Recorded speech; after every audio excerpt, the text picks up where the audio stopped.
What if I told you that this simple baking soda, everyday powder, something probably sitting in your kitchen right now, is being talked about online for potentially helping with some major concerns for men, especially as we get older?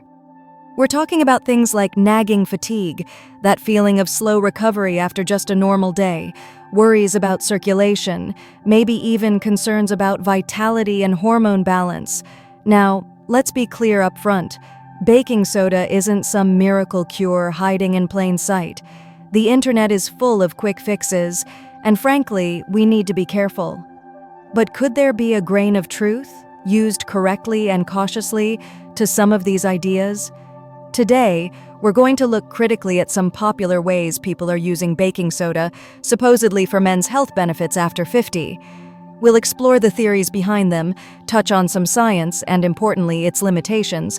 But mostly, I want to add perspective. Think of this as a conversation starter, not medical advice. Crucially, this is about exploring ideas, not replacing proven health strategies or advice from your doctor. Before we dive deeper, I'd love to hear from you. What's one aspect of your health or well-being you're focusing on right now? Maybe it's energy, maybe sleep, maybe something else entirely. Share it down in the comments. Seeing what's on your minds helps us all feel a bit more connected on this journey. And if exploring men's health honestly is something you value, consider subscribing and hitting that notification bell. We have more grounded discussions coming up you won't want to miss. So, how might this humble powder play a role? Let's start with how you begin your day. Do you ever wake up feeling, well, just off? Like your engine isn't quite turning over smoothly? Maybe sluggish, mentally foggy, even before the day's stresses hit. Some people point to the body potentially being slightly more acidic after resting overnight, suggesting this might slow things down, maybe even contribute to inflammation.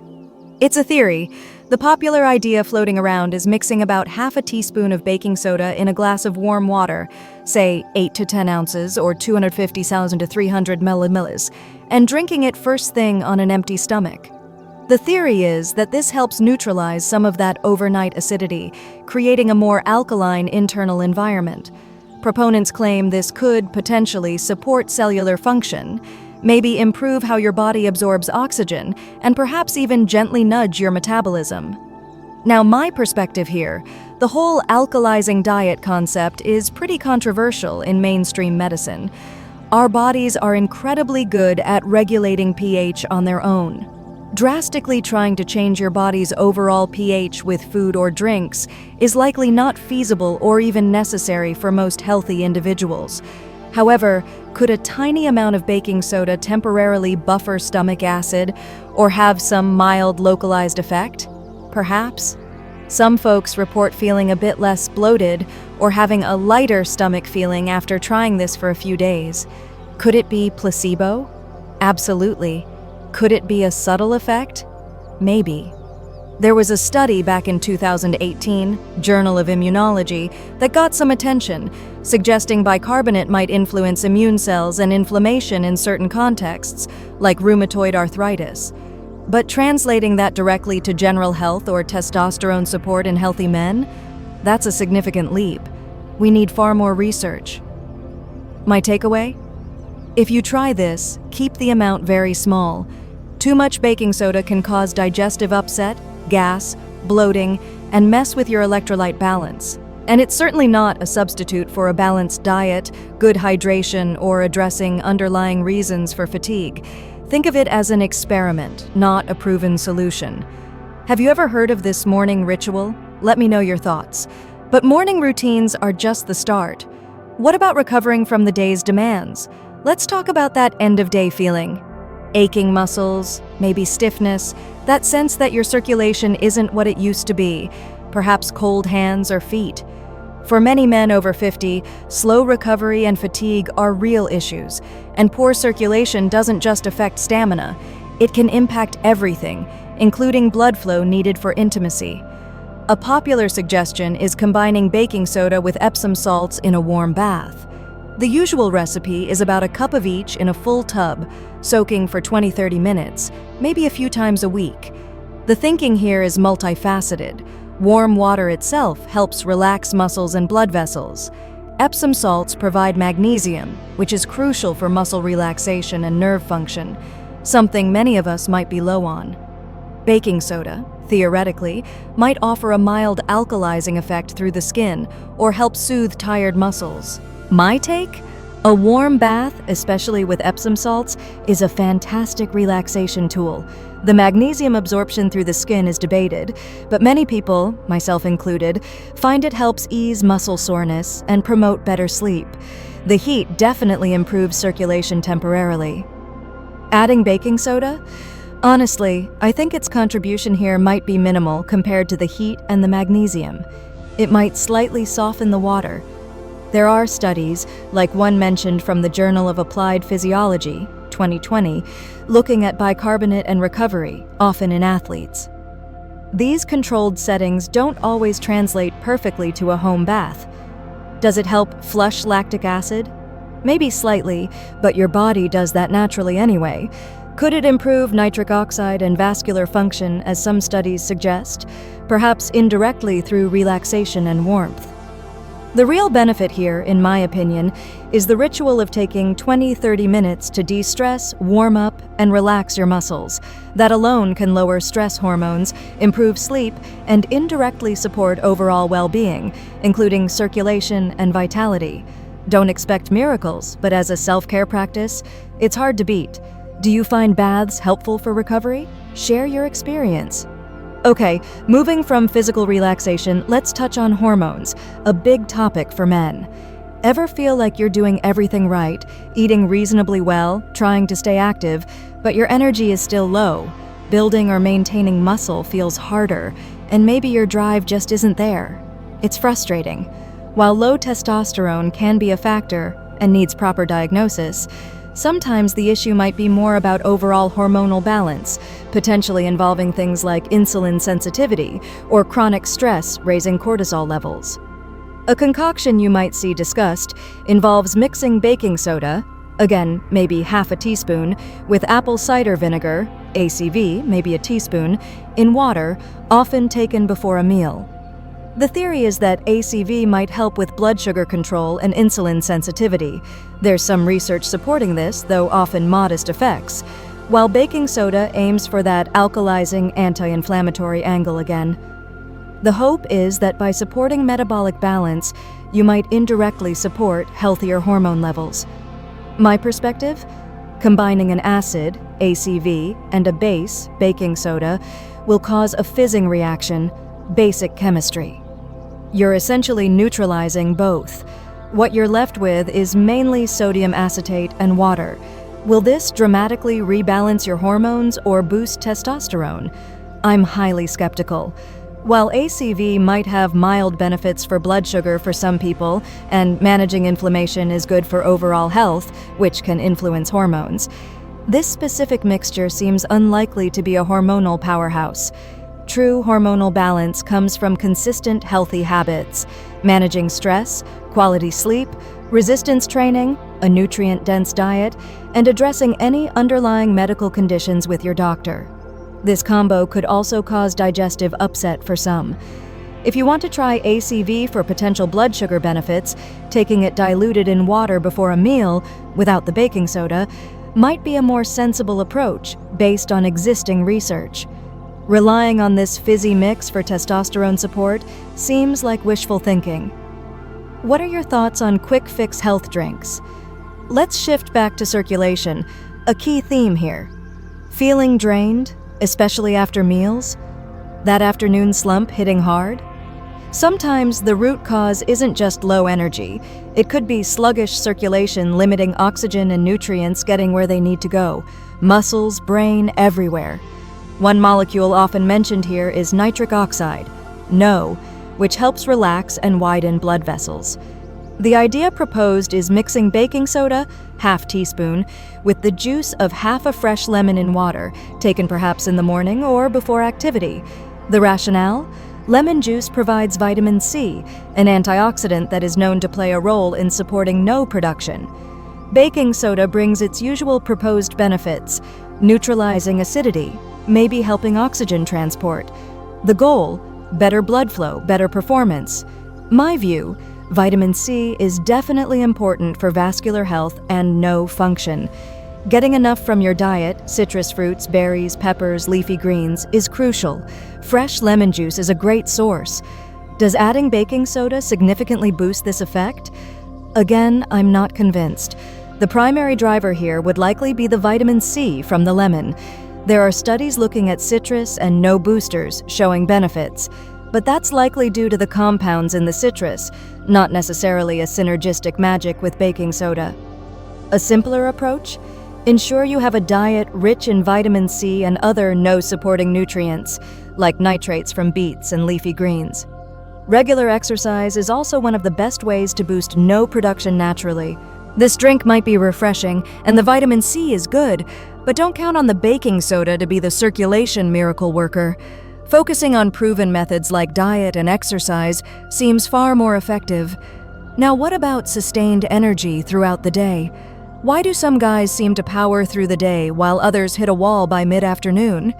It's not always age. How your body uses fuel and maintains hormonal stability plays a huge role. One idea involves combining baking soda, half teaspoon, with coconut oil, about a teaspoon, either taken straight or mixed into a warm drink. The theory leans on the coconut oil. It's rich in medium-chain triglycerides, MCTs, fats that are metabolized differently, potentially providing quicker energy without a big blood sugar spike. Baking soda is added for its usual proposed alkalizing oxygen uptake benefits. The combined hope is sustained energy, better endurance, and maybe even support for hormones involved in energy regulation, like adrenal hormones. My perspective, MCT oil is interesting. It can provide a relatively quick source of energy for the brain and body. Some athletes use it. However, coconut oil itself is mostly saturated fat, and its overall health impact is still debated. Relying on it heavily might not be ideal depending on your overall dietary pattern and cardiovascular health. Studies on MCTs, like the one mentioned from J Strength Con Resin 2021, sometimes show benefits for endurance or even hormone markers in specific contexts, often involving athletes or particular protocols. But simply adding a teaspoon to your routine? The effects are likely to be modest at best for the average person. The baking soda's role here seems even less clear. If you struggle with energy crashes, looking at your overall diet, balanced meals, avoiding refined sugar, sleep quality, and stress levels is far more fundamental than adding this specific combo. It might offer a slight perceived boost for some, but it's not a foundational energy strategy. Let's tackle something hugely important, often underestimated: stress. You could have the perfect diet, the perfect exercise plan, but if you're chronically stressed and not sleeping well, your hormonal health, including testosterone, is likely taking a hit. High cortisol, the stress hormone, actively suppresses testosterone production. It's a vicious cycle many men over 50 find themselves in without even realizing it. An incredibly simple suggestion to help break this cycle is a baking soda foot soak before bed.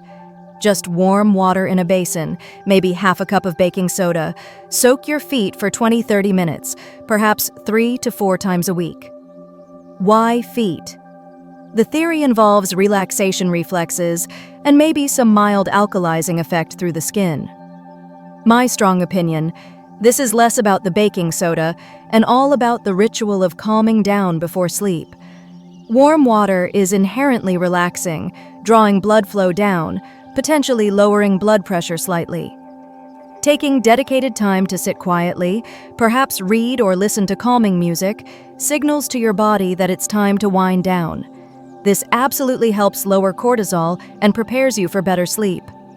Studies looking at foot soaks and stress, like the one mentioned from J Integrative Medicine 2020, often find benefits, but it's likely the entire experience, the warmth, the quiet time, the intention, that makes the difference.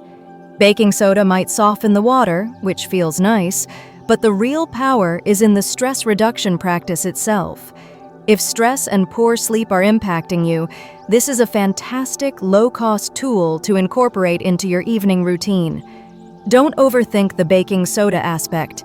Focus on the relaxation. What's your favorite way to unwind before bed? Let's wrap up with one final circulation-focused idea. That feeling of running on all cylinders, mental clarity, physical stamina, it heavily relies on efficient blood circulation delivering oxygen everywhere. When that falters, everything feels sluggish. The final combo suggested is baking soda, maybe just a quarter teaspoon this time, mixed with ginger tea, unsweetened, using fresh or powdered ginger, taken perhaps once a day. The rationale? Ginger is well known for its warming, anti-inflammatory properties and is thought to support circulation, possibly by influencing nitric oxide production. Baking soda is again added for pH balance and potential oxygen transport support. My view, ginger is a fantastic spice with real health credentials. It's great for digestion, has anti-inflammatory effects, and yes, there's evidence it can support healthy circulation, like the study mentioned from J. Cardiovasc. Pharmacol, 2021 often linked to no pathways. Ginger tea is a wonderful healthful drink. Does adding a pinch of baking soda dramatically enhance ginger's effects? Unlikely. The benefits here are almost certainly coming from the ginger itself. Enjoying ginger tea regularly is a great habit for many reasons. The baking soda seems like an unnecessary addition, potentially just adding extra sodium. If you want to support circulation and endurance, focus on incorporating ginger and other beneficial spices into your diet, stay hydrated, manage stress, and prioritize regular movement. That's where the real sustainable benefits lie. So, we've walked through 7 popular ways people are using baking soda for men's health. What's the bottom line? While some of the theories touch on real biological processes, circulation, inflammation, pH balance, using baking soda as a primary tool for these complex issues seems largely based on speculation and perhaps over-interpretation of preliminary research.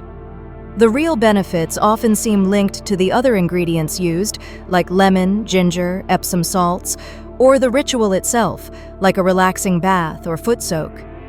Baking soda's direct contribution appears minimal or questionable in many of these contexts, and using too much can definitely have downsides. My sincere advice: don't look for magic bullets in a baking soda box. Focus on the fundamentals: a balanced whole foods diet, regular exercise, including strength training, quality sleep, stress management, staying hydrated, and regular checkups with your doctor.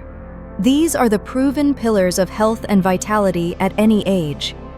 Think of these baking soda ideas as interesting footnotes, perhaps worth discussing with your doctor if you're curious, but certainly not as replacements for what truly works. Be critical, stay informed, and prioritize sustainable, evidence-based health practices. Thank you for joining me for this discussion. I hope this added some valuable perspective. If it did, please give the video a like, share it with others who might appreciate this balanced view, and don't forget to subscribe for more content focused on navigating health after 50 honestly. What was your biggest takeaway today? Let me know in the comments. Stay healthy, stay informed, and I'll see you in the next video.